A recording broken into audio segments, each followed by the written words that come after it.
For more than 2,500 years, one question has echoed through history. What happened to the Ark of the Covenant?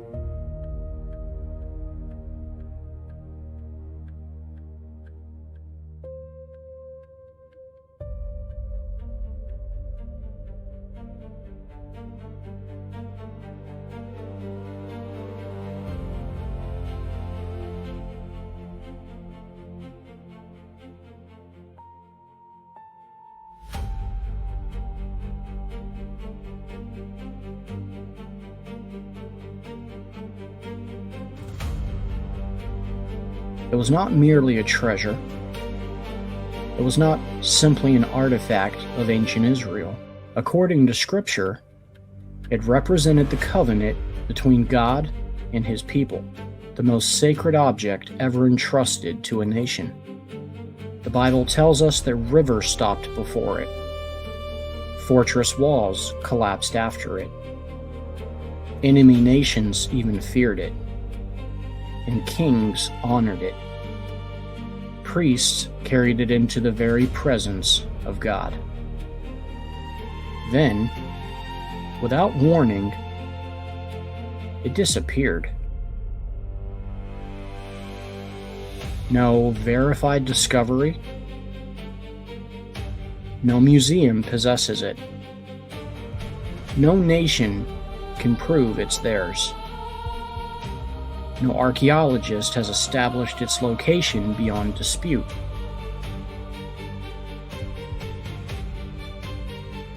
And yet, for centuries, the search has never stopped.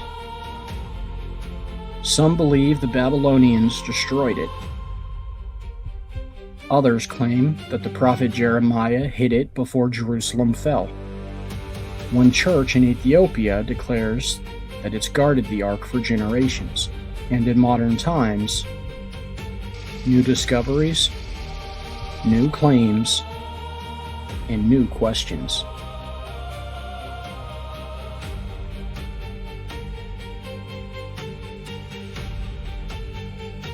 Hi, I'm Ron Wyatt. Welcome to the Ark of the Covenant dig. We've been working in this area. History has guarded this mystery for more than 25 centuries. But what if the clues have been with us all along?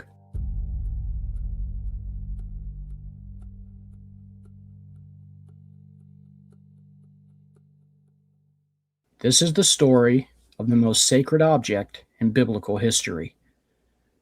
The story of its extraordinary journey, its mysterious disappearance, and the centuries-long search to uncover the truth.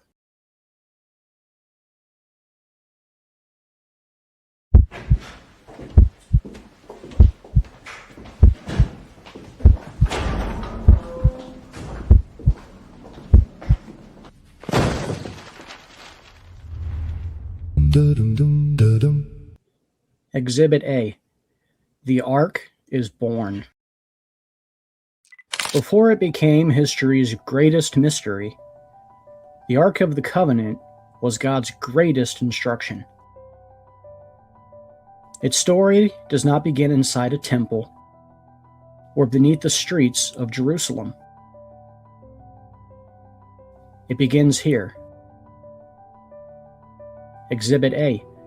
The Ark is Born. Before it became history's greatest mystery, the Ark of the Covenant was God's greatest instruction. Its story does not begin inside of a temple or beneath the streets of Jerusalem. It begins here, in the wilderness, at the foot of a mountain. Only weeks after Israel's miraculous deliverance from Egypt with a heavy hand, the nation arrived at Mount Sinai. It's here God established His covenant with His people. It was unlike anything the world had ever witnessed. According to the book of Exodus, the mountain was covered in smoke because the Lord descended upon it in fire. Thunder shook the entire earth beneath them. Lightning filled the skies. The sound of heavenly trumpet grew louder and louder. Even Moses would later confess, "I tremble with fear."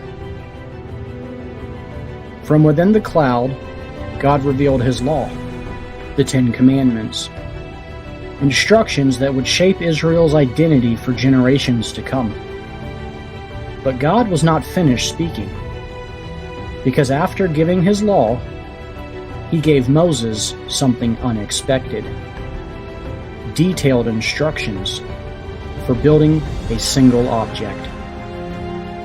An object unlike anything the world had ever seen. In Exodus chapter 25, God said to Moses, "Have them make an ark, not a throne, not an idol, not an image to be worshipped, but a sacred chest, built according to heavenly design." Every measurement mattered. Every material mattered. Every detail carried a meaning. Nothing about it was accidental. Long before it disappeared, long before kings protected it, long before armies pursued it, the Ark of the Covenant began as an act of divine instruction. And before we can understand where it went, we must first understand why God even commanded it to be built. Exhibit B, the blueprint of God. Architects design buildings, engineers design bridges, artists design masterpieces. But according to the Bible, the blueprint before us came from God himself. The Ark of the Covenant was never intended to be a human invention. Moses was not asked to imagine it.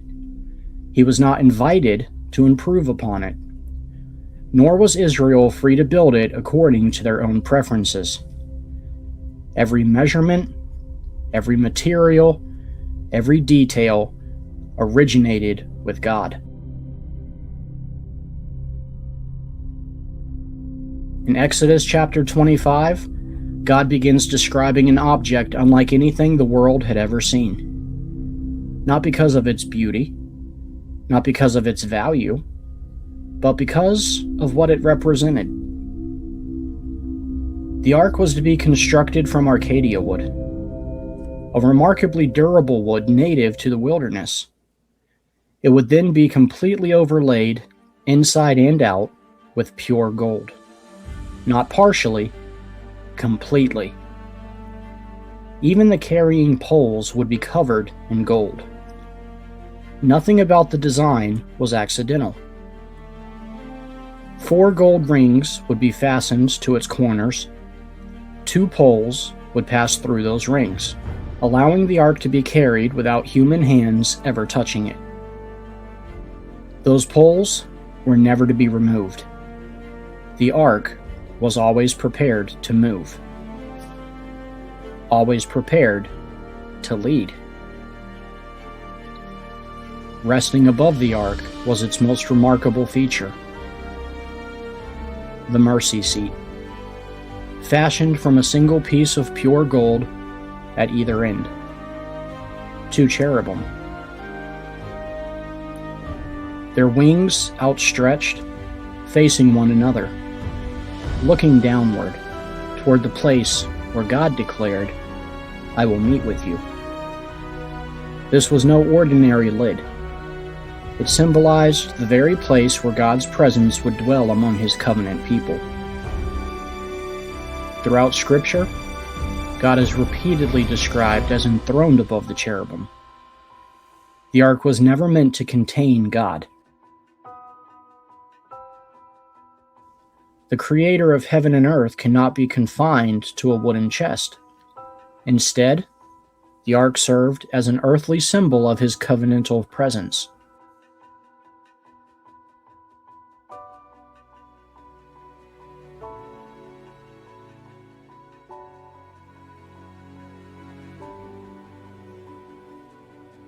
a visible reminder that the holy God of Israel had chosen to dwell among his people.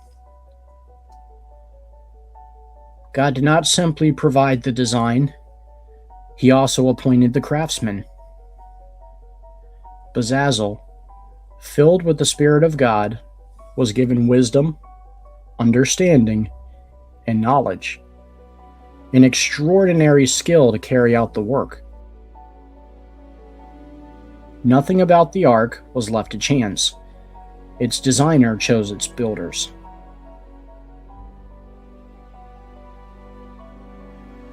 The ark was complete, built exactly as God had commanded. Soon, it would become the most sacred object in Israel's history. But despite its beauty, despite the gold, despite the remarkable craftsmanship, the ark was still empty.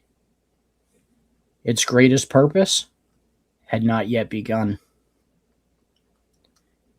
Exhibit C. What was inside the ark?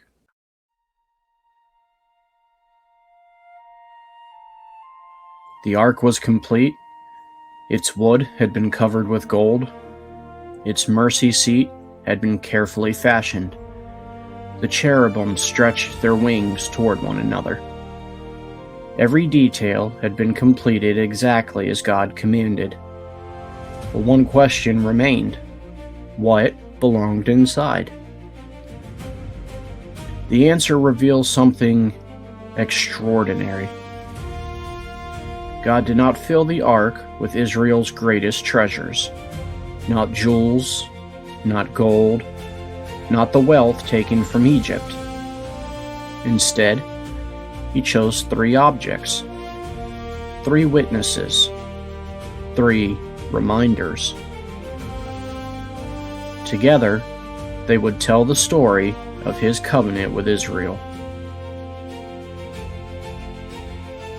The first object was the very foundation of Israel's covenant, the stone tablets. Upon them were written 10 commandments. Those were not merely laws. They represented God's righteous standard, his holiness, his covenant with his people. Every time the ark was carried, the covenant traveled with it. The tablets also reminded Israel of something else, God's mercy. The first tablets had been shattered after Israel turned to the golden calf. Yet, God renewed his covenant, not because Israel had been faithful, but because God remained faithful. The second object was unlike the first. Not stone, not law, but provision. God instructed that a portion of the manna, the miraculous bread from heaven, be preserved before him. Every morning for 40 years, God fed an entire nation in the wilderness. The jar of manna became a testimony, not simply that God could provide, but that he had, day after day, year after year, without fail. Whenever future generations looked upon that sacred vessel, they would remember the God who sustained his people when there was no food, no fields, no harvest, only faith. The final object told a different story. A simple wooden staff, Aaron's rod. Originally, it had been nothing more than a shepherd's staff. But after Korah's rebellion challenged the priesthood that God established, the Lord performed an unmistakable sign. Among 12 staffs representing the tribes of Israel, only one came to life, Aaron's. It budded, it blossomed, and it produced almonds overnight. A dead branch but filled with life. The rod reminded Israel that God's authority was not determined by popular opinion. God himself appoints those who serve him. And when he chooses, he confirms his choices. 3 objects, 3 testimonies, the covenant, God's provision, God's appointed authority. Law, grace, leadership, all together. They told the story of a God who desired to dwell among his people. Every time the ark led Israel, these reminders traveled with it, silent witnesses to God's faithfulness. The ark was no longer simply a sacred object. It had become the visible heart of Israel's worship. Soon, it would leave Mount Sinai, and its journey would begin. Exhibit D. The Ark leads a nation. The ark had been built, the covenant had been placed within it, and now it was time to move. For nearly 40 years, the children of Israel would wander through one of the most unforgiving landscapes on earth. But they would not journey alone. According to Scripture, whenever the people set out, the ark went before them. It had been designed to move, and now its journey through history was about to begin. When Israel broke camp, there was order. Tribes moved according to their divisions. The tabernacle was transported. The people followed the direction of God. In Numbers chapter 10 records a remarkable prayer Moses proclaimed when the ark began to move. "Rise up, Lord, and let thine enemies be scattered." And whenever it came to rest, Moses prayed again. "Return, O Lord, unto the many thousands of Israel." To Israel, the movement of the ark meant something. God was with them. But after decades in the wilderness, the generation that left Egypt faded into history. Moses died overlooking the land he spent 40 years journeying toward. And leadership passed to another man, Joshua. Before him stood the land God had promised Israel. And between Israel and the promised land stood a river, the Jordan. The Jordan River stood between Israel and its future. And according to the book of Joshua, the river was overflowing its banks. There were no bridges, no boats capable of carrying an entire nation, no obvious way across. Then God gave Joshua an instruction: send the ark first. The priest stepped forward, carrying the Ark of the Covenant. And the moment their feet touched the water, something extraordinary happened. The water stopped. Upstream, the river was cut off. And for the first time since the Red Sea, an entire generation of Israelites walked across dry land. While the ark stood in the middle of the river. The ark did not merely cross the Jordan, it remained there until every last Israelite had touched the other side. Only then did the priests carrying the ark leave the riverbed. And when their feet reached dry land, the waters returned. Israel had entered the Promised Land. But almost immediately, they faced another obstacle. And this time, it wasn't a river. It was a fortress. Jericho. Jericho, a fortified city guarding the entrance into Canaan. Its walls stood between Israel and the land they believed God had promised them. Israel was told to march for 6 days. The procession circled the city once each day, 7 priests blowing 7 trumpets, and behind them, the Ark of the Covenant. Then came the 7th day. They circled Jericho 7 times. Then the trumpet sounded. Joshua gave the command, and the people shouted. And according to the biblical account, the walls came down.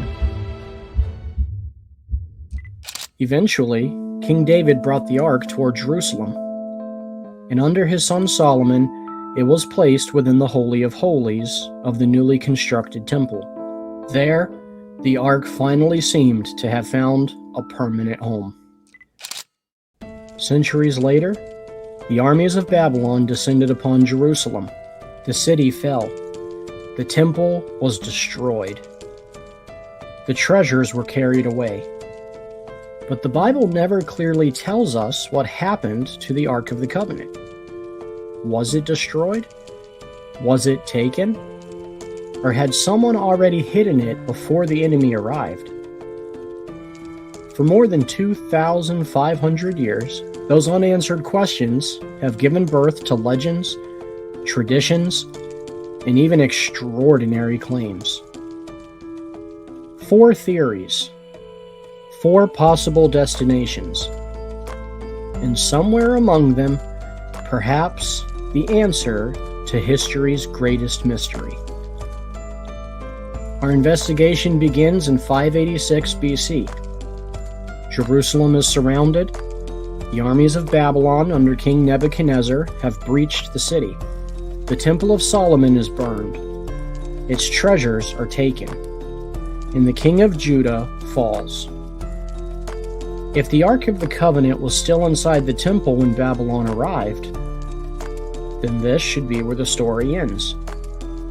The biblical record describes the destruction in remarkable detail. The bronze pillars were taken apart. The temple vessels were taken. Gold and silver were carried back to Babylon. But there's one object they never clearly say the Babylonians captured: the Ark of the Covenant. No ark, no mercy seat, no golden cherubim. Nothing.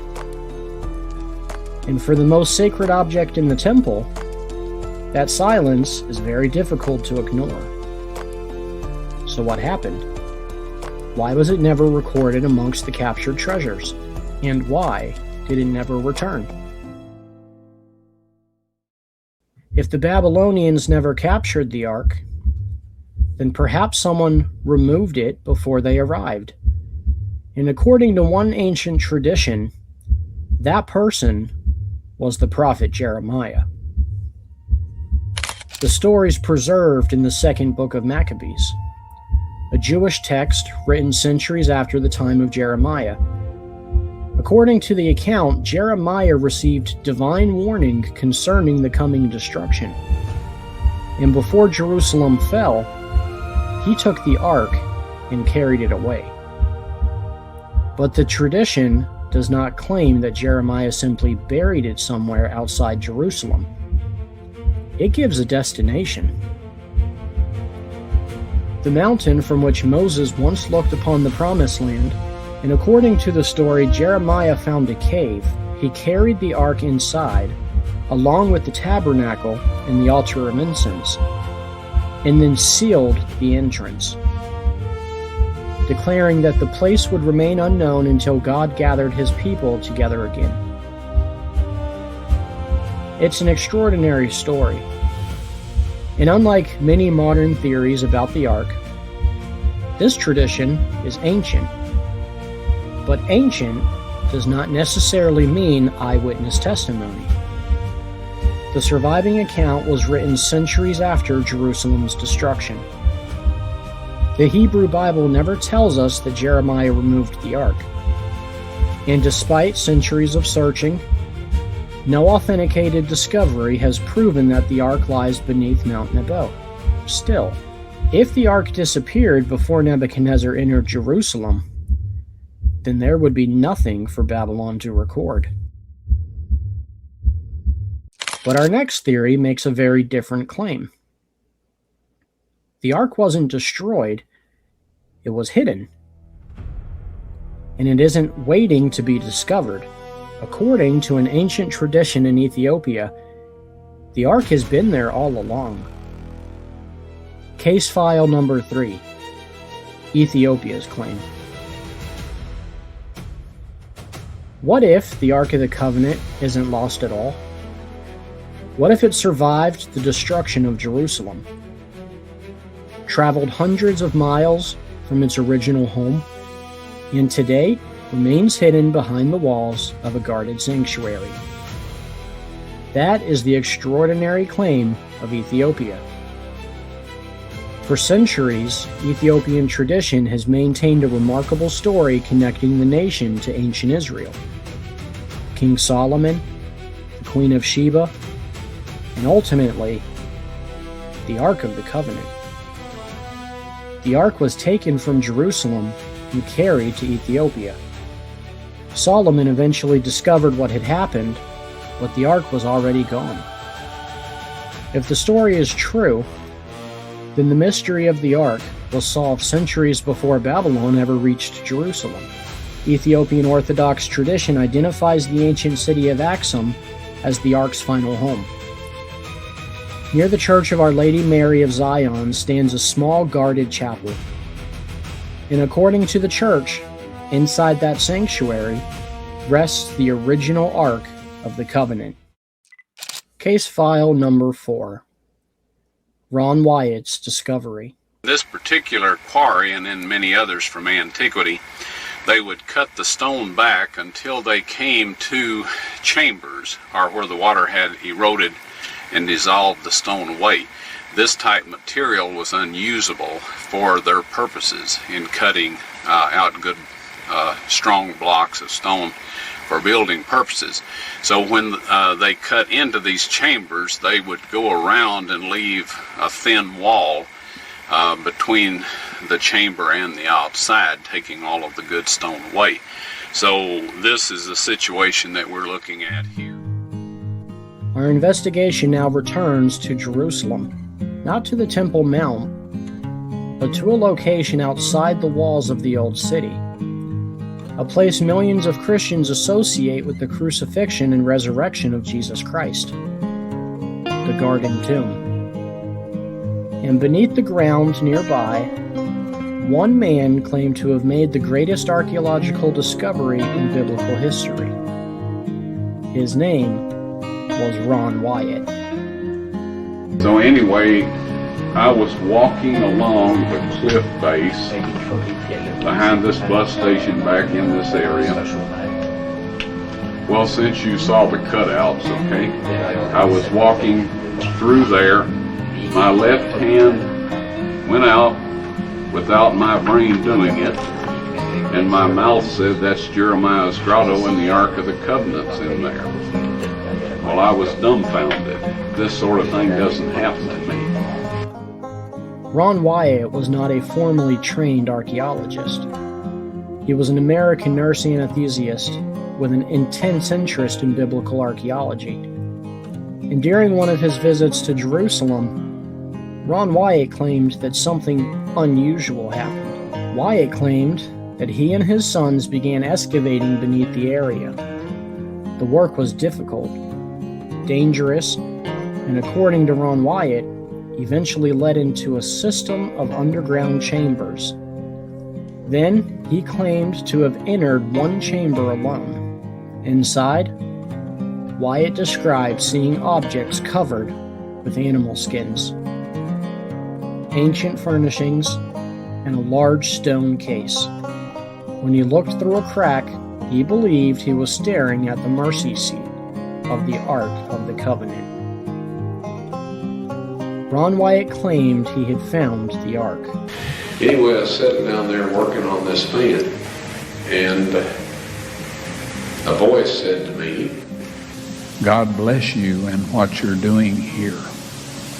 So I looked up, and this being was up on this landing, the top of those stairs.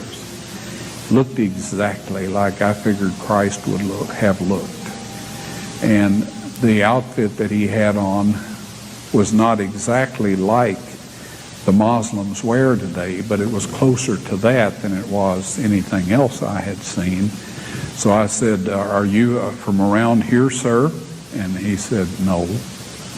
And I said, "Well, then you're a tourist." And he said, "No."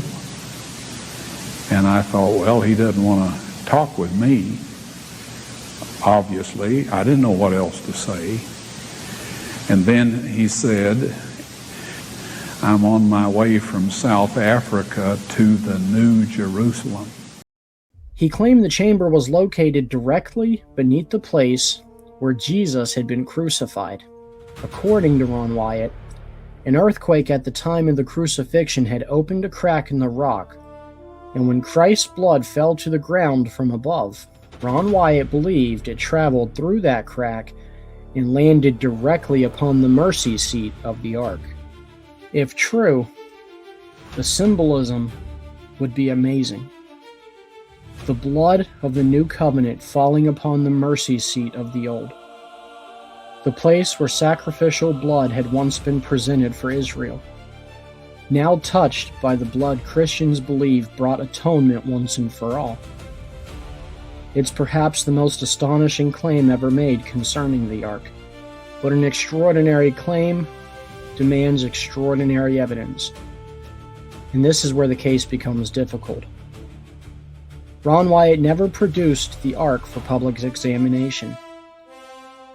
He did present this one photograph that came out blurred and unable to make out.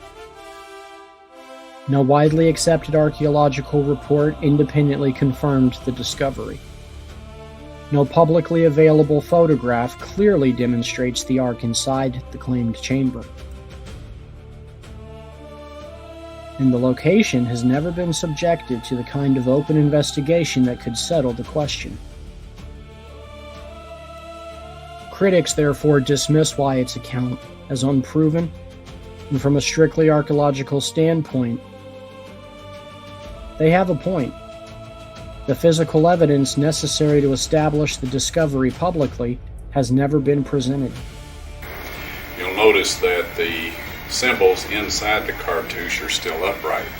Now these things represent one of the many deities of Egypt. But Ron Wyatt maintained his story until his death, and those who knew him, including members of his own family, have continued to defend his account.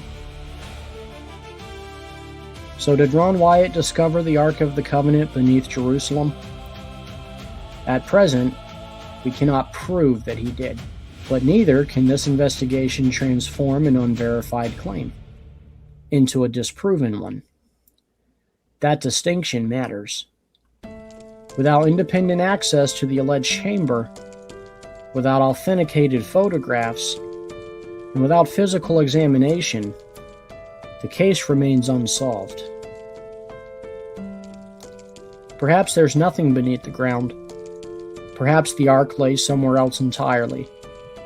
Or perhaps, beneath one of the most examined cities on Earth, history's greatest archaeological discovery is still waiting in the darkness. Well, I believe that we are living in the last generation on planet Earth as it is today. And I believe that God is getting everyone's attention so that no one will be lost without having had an opportunity to see the truth and accept it and to make the necessary changes. I believe that I was the only one that volunteered at the time when God was ready to reveal all these things. And like my critics say, it's impossible for one person to find all these things. And that's true. But all things are possible through God. And He simply revealed all of these things in a manner where no one should be misled as to who has revealed this. I'm not clever enough to have found all these places and objects.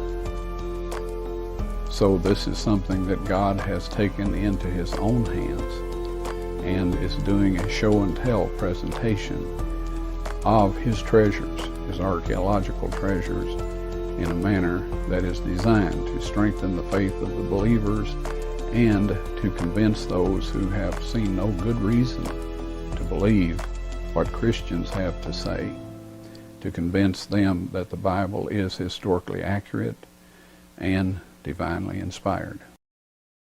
4 theories, 4 possible answers. Babylon, Mount Nebo, Ethiopia, Garden Tomb. Each has its evidence, each has its problems.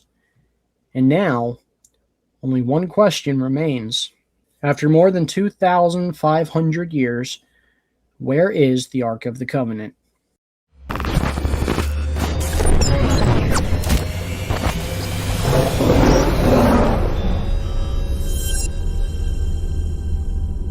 Dum dum